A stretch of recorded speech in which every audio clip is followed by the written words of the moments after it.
Steve here, and today we are going through my trash. No, but in all seriousness, I've been saving up my empties for the past couple of months. It's been taking me a while to get through some stuff just because when you got a lot of products, it's like hard, especially since I don't use like makeup wipes. I feel like every time I watch Empties videos, it's like 6 packs of makeup wipes in there, and I do have some products in my Panda bag. I'm going to go through them. I'm going to tell you if I will repurchase them, if they're special enough, if they're lucky enough, how they performed on me. I love watching Empties videos more than I love watching first impression videos because to me, when you have completely used up a product, that means that you really did give it a fair chance. And every time I buy a product, even if I hate it, I will try to use it.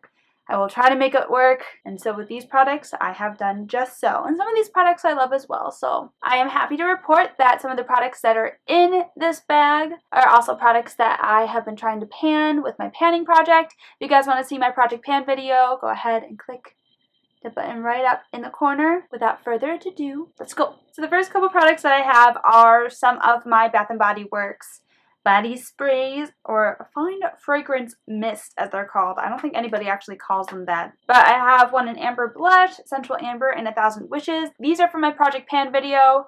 They're not cruelty-free, but I've been trying to get through them because I want to start purchasing cruelty-free fragrances, and I've also just had these for a long time. I wanted to make sure that I got through them before they went bad. I will say that even if you aren't a cruelty-free person and you're looking for a body mist, these are good for something that's light and for every day. I will say that the scent fades like after an hour, so you have to like reapply it a lot if you want that scent to remain really strong. But I mean, they're cheap. They smell good. But yeah, I think from now on I'm not going to be purchasing body sprays. I'm going to be purchasing actual perfumes like an adult. This is my Yes to Carrot Nourishing Fragrance-Free Daily Moisturizer with an SPF of 15. So this is cruelty-free. It comes in like this weird little pump thing. There's nothing else in there, so I can't really like, and now it's stuck. But the first time I tried this was last year, and I wore it for the summer, and the scent was really strong then. I will say that the scent has toned down a lot, but this lotion is just so weird. It like doesn't blend in right away. Like you have to kind of really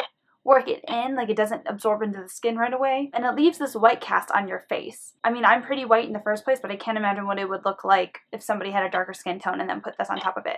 I also will say that it reacts weird to my primers, so it'll like make a lot of my primers ball up on my skin rather than applying smoothly. And I've tried those primers with other moisturizers, so I know it was this and not the primer itself. While it did work, like it sort of moisturized my face, I still had a lot of dry skin with this, but it does work as a sunscreen, so that's good. So even though it does do what it claims to do, I'm probably never going to repurchase this again. Sorry, Yes to Carrots. Alright, so this is my Pixi by Petra Skin Treats. So this is my Pixi by Petra Skin Treats Glow Mist. I love this stuff. I don't really think that it sets your makeup. Like, I don't think it makes your makeup last longer, but it does set it in the way that it makes all the powders kind of like melt into your skin, so the makeup itself looks more natural and it looks more glowy. I also like using this with my primer as well. I really do think that it helps to moisturize the skin and it helps to apply the makeup smoother. I just love this stuff. There's a reason why so many people are obsessed with it. Definitely go out and buy it if you get the chance. It's at Target. It's awesome. I will repurchase this. So we got my NYX Dewy Finish Setting Spray. I don't have one on deck with me right now, like an actual one. There's still stuff. Come on. Man, it's gone. This is probably my favorite setting spray of all time. I always joke and I call this NYX Plus because to me it does a lot of the same stuff that Fix Plus is supposed to do. You know, it sets your makeup, it helps your makeup melt into your skin. It really works at intensifying shadows, not too drying on the skin. With a lot of dewy setting sprays is that it makes your skin dewy, but it doesn't help block out any sort of oil. So if you want that dewy finish, but you want to prevent any sort of oil, a lot of other setting sprays don't do both. This prevents more oil, but it still makes your skin look very healthy and glowy. I'm definitely going to repurchase this once I'm done with my Milani Make It Dewy Setting Spray. So we have a Tarte Shape Tape Concealer in the shade Fair. This stuff is awesome. Super high coverage, super long wearing. I'm obsessed with this stuff. It also has a million different shades for a million different skin tones. It's cruelty free. Go out and get this when you have the chance. For a high-end concealer, it's also pretty cheap. I think it's like, what, $18? Like, that's not that much compared to like the Urban Decay Naked Skin. That one's like over $20. I got my Cinnamon Secrets Makeup Brush Cleaner. I'm pretty sure this is cruelty free. I'm gonna have to double check that. If it is, I'll let you guys know in the description box down below. But this stuff is amazing. It's not meant to deep condition your brushes at all. But what I do is I either spray it or I pour a little bit into a bowl and then I just kind of swirl the brushes in there and it just melts the makeup off.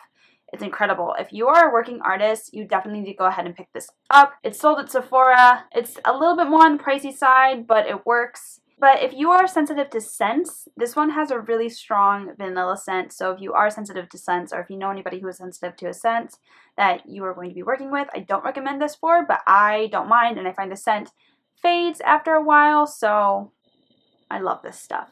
And I will repurchase this. Alright, so we have the NYX Micro Brow Pencil. I like this because I like the shape of it. It reminds me a lot of the Anastasia Brow Wiz. However, it's not nearly as creamy as the Anastasia Brow Wiz. It's a little tough, you know, you kind of have to really, really try to make it blend into your eyebrows. This shade is an ash brown. It's a good color for me, I will say that, but like I said, it's really hard to make it look natural. It's good for drugstore, I think. I'm not super well versed on drugstore brow products, but this one was the best option that I could find and I just dropped it. I might repurchase this if I can't find anything better at the drugstore, but I'm still all about my Anastasia. So we got my Ofra Cosmetics liquid lipstick in the shade Bel Air. Ulta is now selling Ofra at their stores. That's incredible.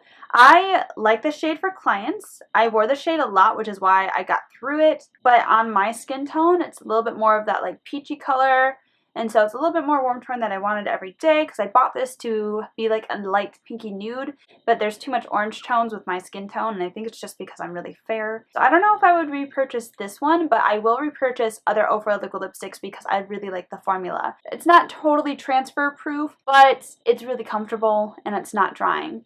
And that's what I like about it. And it doesn't fade very easily with oily foods. It fades a little bit, but it's not like you're left with like a big ring in the center of your lips. I'll repurchase the formula, maybe not this color though. Alright, we're getting there, guys. We're getting there. So I have two little pans. This isn't from my panning project. This is just something that I do. This is from my Urban Decay Naked Basics palette.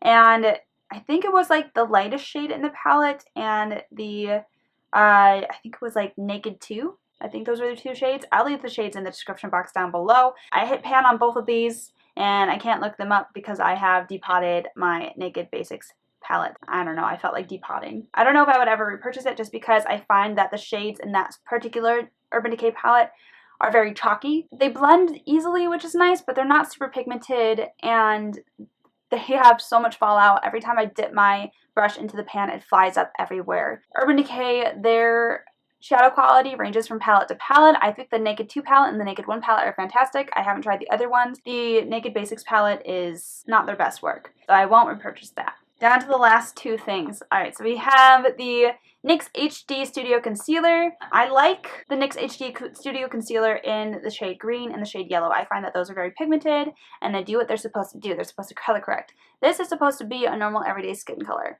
When I hold this up to my face or up to my arm, it looks like it would be a perfect match, but throughout the day, this really does oxidize on me, and I am too fair for that to happen. So it ends up looking really orange.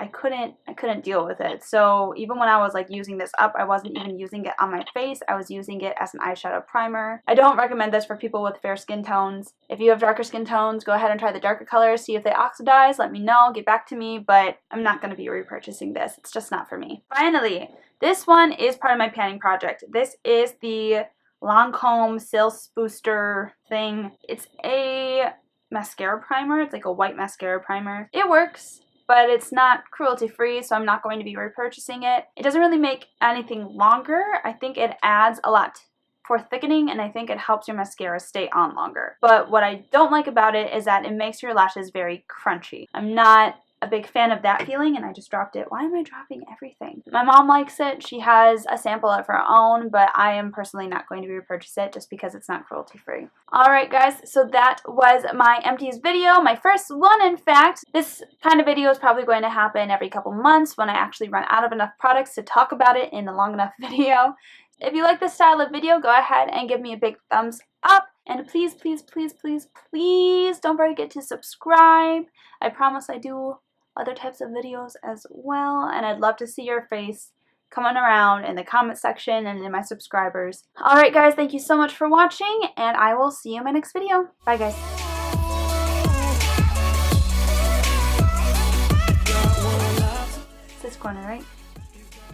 Danny now? It's hard to grab these.